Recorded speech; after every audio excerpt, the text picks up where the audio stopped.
করেছে, আর একটা মৌকা পাইছে যে এখন তো একটা আমি পলিটিক্যালি পাওয়ারফুল হইতে পারবো, আমি ক্ষমতার অংশ হতে পারবো, সেই দেখে এটার মধ্যে ভিড়ে গেছে। এবং এনসিপি যারা মাঠ থেকে উঠে আসছিল তাদেরকে প্রমোট না করে ওই সমস্ত নেতৃবৃন্দকে প্রমোট করছে এবং তার ফল পাচ্ছে এখানে। নতুন করে কোন দল কি বেরি হয়ে আসার সম্ভাবনা দেখেন কিনা? দল তো করতেই পারে, কিন্তু তারা মেইন স্ট্রিম হতে পারবে না, বা কত দলই তো হয়, তাই না? বাংলাদেশে তো দলের শেষ নাই, 250 মতো দল আছে বোধহয়। হ্যাঁ, আপনি কয়টা দলের নাম জানেন, তাই না? তো সেই রকম আপনি মানে হয়তো দল হবে, হ্যাঁ, অনেক অনেক দল আছে না, বড় দল বা ছোট দল বড় নেতা, এরকম হয়ে থাকবে। এমন একটা দল বিশাল বড় নাম তার নেতার, কিন্তু তার দলের কেউ নাই, এরকম হবে। খুবই পরিষ্কার কোনো বক্তব্য। অসুবিধা নাই। রাজনীতিতে নির্ভর করে হচ্ছে যে আপনি আপনি মানুষের আকাঙ্ক্ষাকে কিভাবে ধারণ করছেন এবং এগিয়ে যাচ্ছেন সেটির উপরে।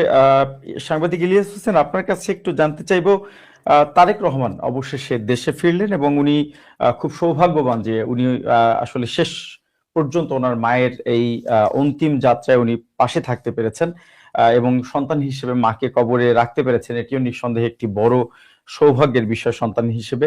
কিন্তু এই যে তারেক রহমানের দীর্ঘসূত্রিতা বাংলাদেশে ফেরার ক্ষেত্রে এবং সেই রহস্যের আসলে সমাধান শেষ পর্যন্ত হলো কিনা, আমরা যদি 5ই আগস্টের পর থেকেও চিন্তা করি, প্রায় 1.5 বছর পরে উনি দেশে ফিরলেন। এই 1.5 বছরের উত্তর আসলে এখনো অনেকটা ধোঁয়াশা রয়ে গেছে। একই সাথে যদি বাংলাদেশের আইন শৃঙ্খলা পরিস্থিতির কথা বলি, বিশেষ করে হাদি হত্যার পর বাংলাদেশের আইন শৃঙ্খলা পরিস্থিতি নির্বাচনের আগে আরো বেশি প্রশ্নবিদ্ধ হলো। এরকম একটি প্রশ্নবিদ্ধ পরিস্থিতির মধ্যে উনি দেশে ফেরার আসলে সাহস করলেন। কিভাবে দেখছেন আসলে তারেক রহমানের দেশে ফেরার এই বিষয়টিকে? তারেক রহমান দেশে ফেরার সাহস করলেন, এটা মানে সাহস না করার কিছু, এটা সাহসের কিছু না, এটা তারেক রহমানের দেশ। মানে 5 তারিখের পরে তারেক রহমানের জায়গায় আমি হইলে আমি 6 তারিখে দেশে যেতাম।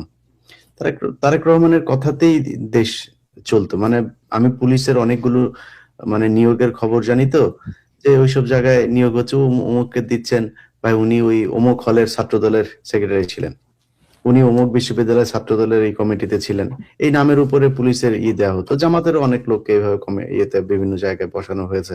সো খুব বেশি প্রভাব ছিল বিএনপি, যেহেতু বিএনপি অনেক বড় দল। এবং এখনো পর্যন্ত আপনি এখনো যদি নাকি দেখেন যে তারেক রহমান আসার পরে রাষ্ট্র যেভাবে তারেক রহমানের নিরাপত্তা সহ তার বিভিন্ন অনুষ্ঠানগুলো যে করা হলো, সেই অনুষ্ঠানগুলোরও যেই মানে কি বলবো, যে সরকারের যে পদক্ষেপগুলো ছিল সেটা চোখে পড়ার মতো।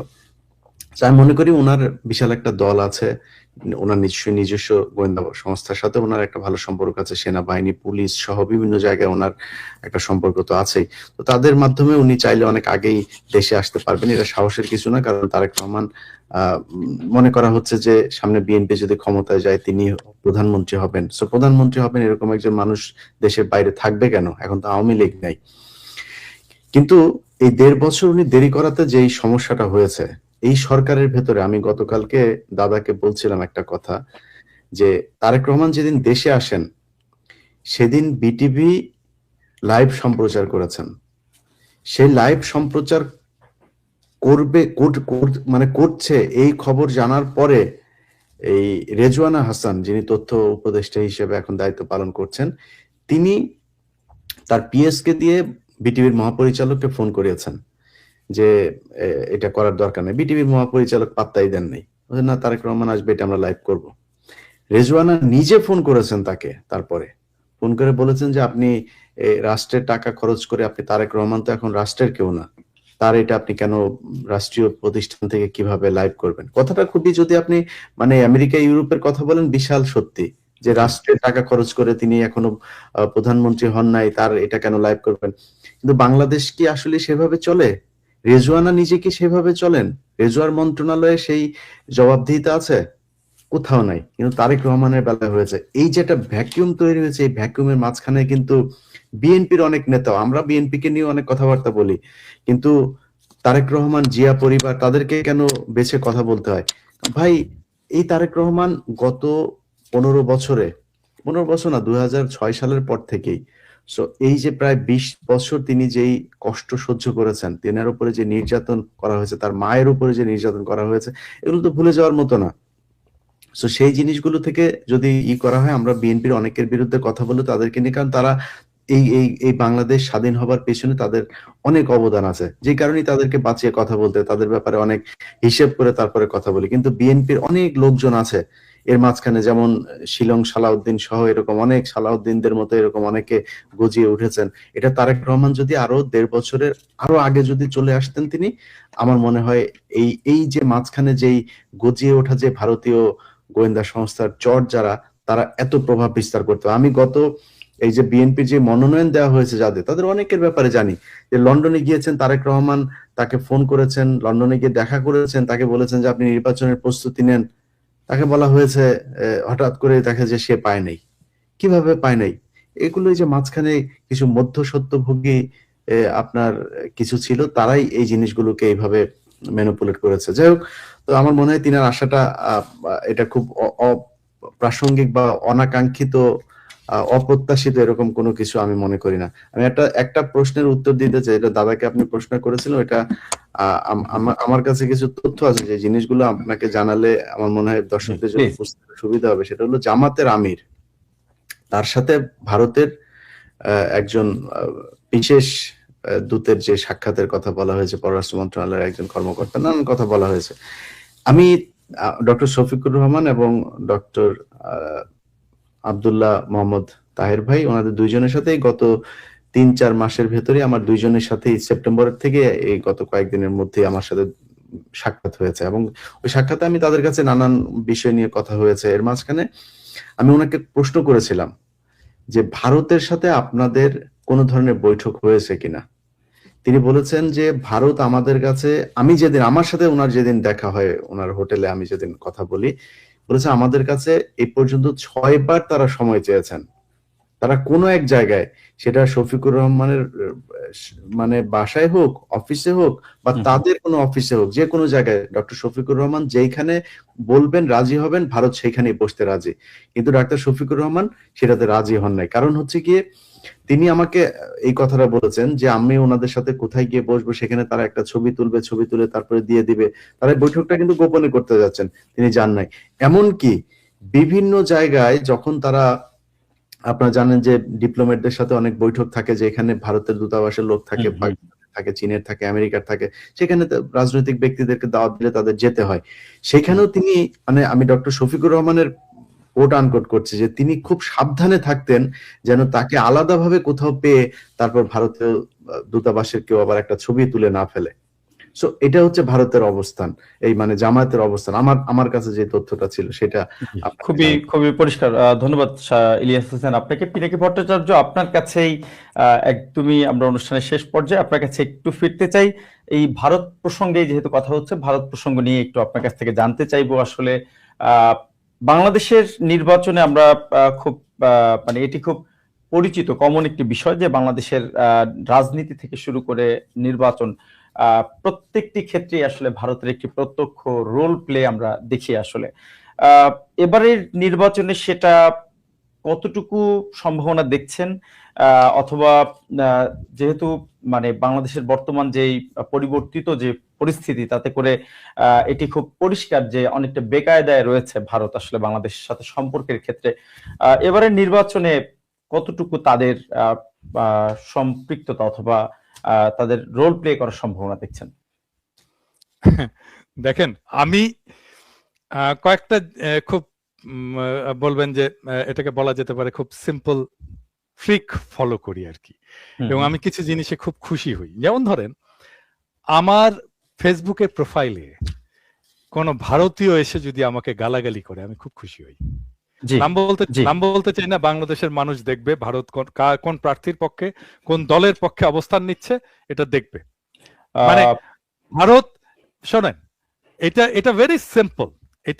এটার জন্য আইনস্টাইন হওয়ার দরকার নাই, এটার জন্য রাজনীতিতে আপনার থমাস হবস হওয়ার দরকার নাই, সক্রেটিস হওয়ার দরকার নাই, প্লেটো হওয়ার দরকার নাই। খুবই সিম্পল। প্রথম আলো, ডেইলি স্টার যেই দলকে, যেই জোটকে সমর্থন দেবে, সেটাই ভারতের সমর্থন। Very simple.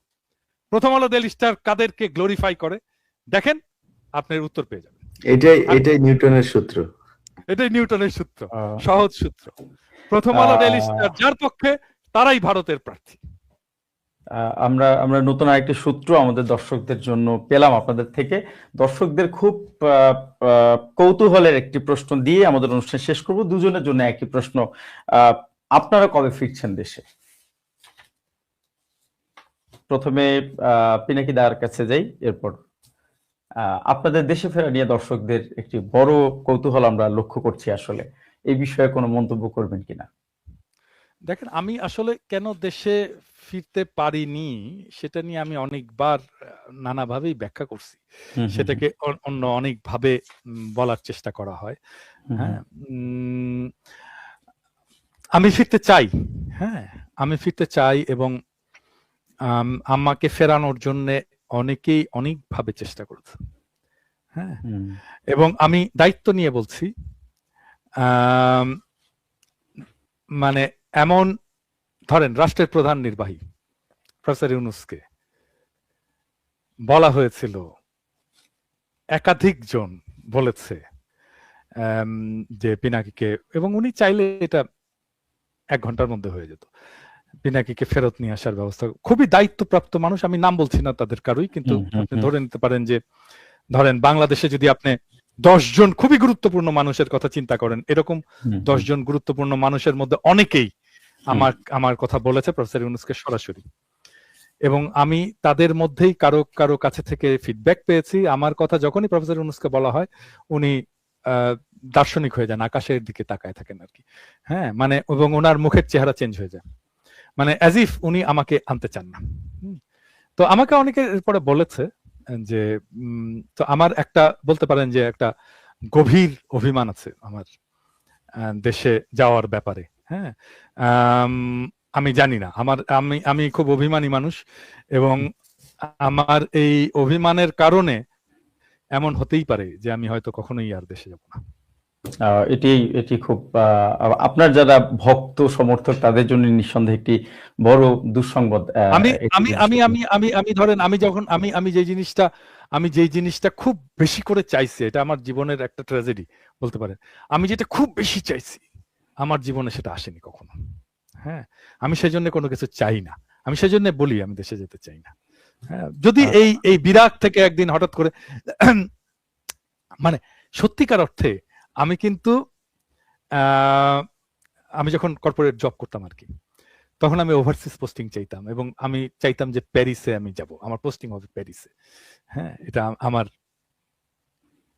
উচ্চাশা ছিল বলতে পারেন ওই সময়, কম বয়সে আর কি। তো সেটা কিন্তু তখন হয়নি।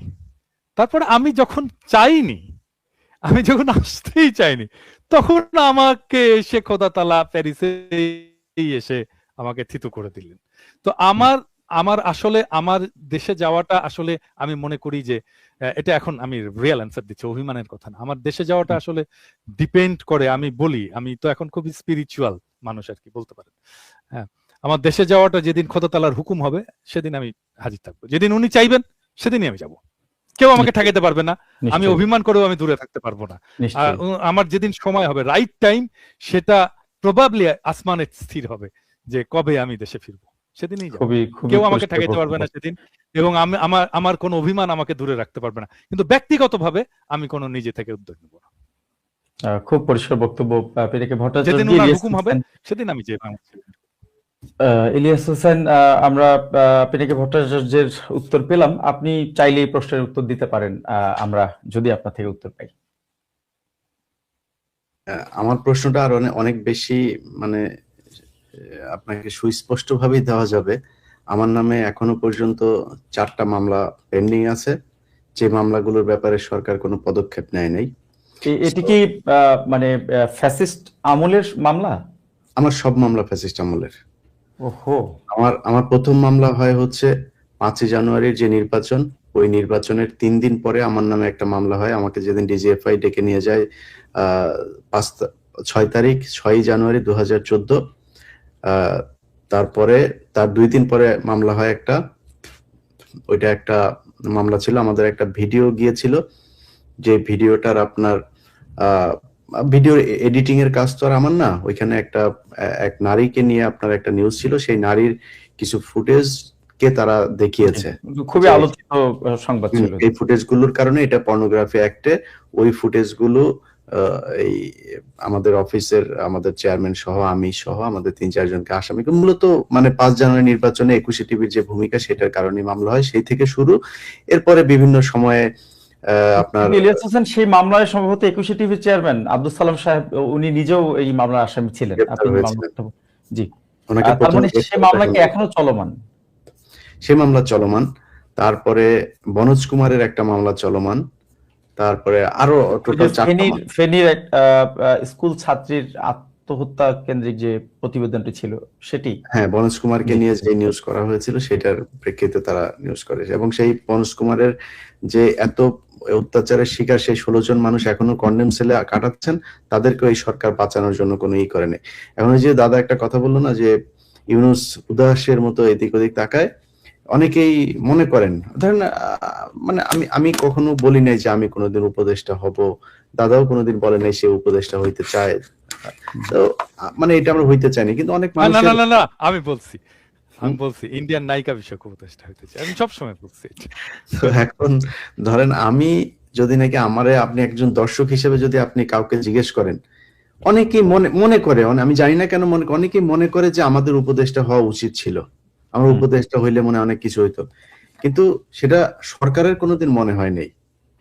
সরকারের যদি মনে হইতো তাহলে সরকার নিশ্চয়ই ই করতো, কিন্তু সরকারের আশেপাশে এই দিক ওই দিক নানান লোকজন, তারা নানান ভাবে আসেন, দেশে আসেন, আপনার দেশে আসার, এমনকি সেনাবাহিনীর অনেক ঊর্ধ্বতন কর্মকর্তাও যে আপনাকে প্রোটোকল নিয়ে দিয়ে ই করতে চাই, আপনাদের সম্মান দিতে চাই, কিন্তু সরকার থেকে আমাদের মামলাটা পর্যন্ত উঠানো হয়নি। এখন সমস্যাটা কোথায় জানেন? তখন আপনার মাথায় যদি থাকে যে আমি চুরি করব, তাহলে আপনি যাদের কথাবার্তা শুনলে মনে হয় যে এরা আমার চুরি করতে দিবে না, এই লোকগুলি দেখে মনে হয় এদের কথাই তো বোঝা যায় যে এরা তো খুব ঘাটতারামো করবে, এদেরকে আমাদের আশপাশে আনা যাবে না, আনলেই সমস্যা হবে, আপনি নিবেন না, এটাই স্বাভাবিক। যাক, ওই আলাপে যাচ্ছি না। এই সরকারের কাছে শুধু উপদেষ্টা না, দেশে ফেরত যাওয়া না, এই সরকারের এরা এই দেশে থাকতে পারবে না। এই সরকারের ইউনূসের আশপাশে যে কজন আছে একটা দেশে থাকতে পারবে না। আমি আপনাকে চ্যালেঞ্জ করলাম, কালকে এই পরশুদিন খালেদা জিয়ার ইতে গিয়ে জানাজায় গিয়ে আসিফ নজরুল আর এই শফিক যে দৌড়টা দিয়েছে, মানুষ সেটা দেখেছেন। সো এই দৌড়দৌড়ির উপরেই তাদেরকে থাকতে হবে সারা দুনিয়ায়। তারা যে বাইরে গিয়ে আরামে থাকবে সেটা না, সারা দুনিয়া। আমরা তো তাও কোপ আপ করে ফেলেছি বিভিন্ন জায়গায় থাকতে হয় কিভাবে, ওরা এটাও পারবে না, সম্ভব না। এখন আপনার দেশে ফেরার বিষয়টি আসলে আপনার যে মামলাগুলো চলমান সেটি হয়তো অনেক দর্শকের আসলে আমি দেশে ফিরবো যেদিন আমার যুদ্ধ শেষ হবে, সেদিন আমি এই দেশের কারোর অন্য একজন ভিনদেশী পতিতা ব্যবসা করত এরকম একজন চুরি করে আনা আমার দেশকে ভাগ করার জন্য যেই জাতীয় সঙ্গীত লেখা হয়েছিল, সেই জাতীয় সঙ্গীত আমার জাতীয় সঙ্গীত থাকতে পারবে না। এই শর্তে আপনি যেদিন ই করবেন, আমার 16ই ডিসেম্বর বিজয় দিবস অনেকে বলেন না, আমি এটার বিজয় দিবস মনে করি না। আমি সেদিন বিজয় দিবস পালন করব 16ই ডিসেম্বরকে, যেদিন ভারত পালন করবে না। ভারত যেদিন বলবে যে এটা বাংলাদেশ আর পাকিস্তানের যুদ্ধ ছিল, সেদিন আমি বিজয় দিবস পালন করব। কিন্তু ভারতও বিজয় দিবস পালন করবে, বলবে যে ভারত পাকিস্তান যুদ্ধ, আর আমিও বিজয় দিবস পালন করবো, আমি এটার বিজয় দিবস, ওই দিন ওইটা সেটেল হইতে হবে আগে। সো এই জায়গাগুলো ঠিক হইতে হবে ভাই, তারপরে দেশে যাওয়ার চিন্তা ভাবনা করবো। আর এর মাঝখানে আবার আমার নাকি আবার উঠায় নিয়ে যাবে কারা, উঠায় নিয়ে গেলে দেশে যায় তার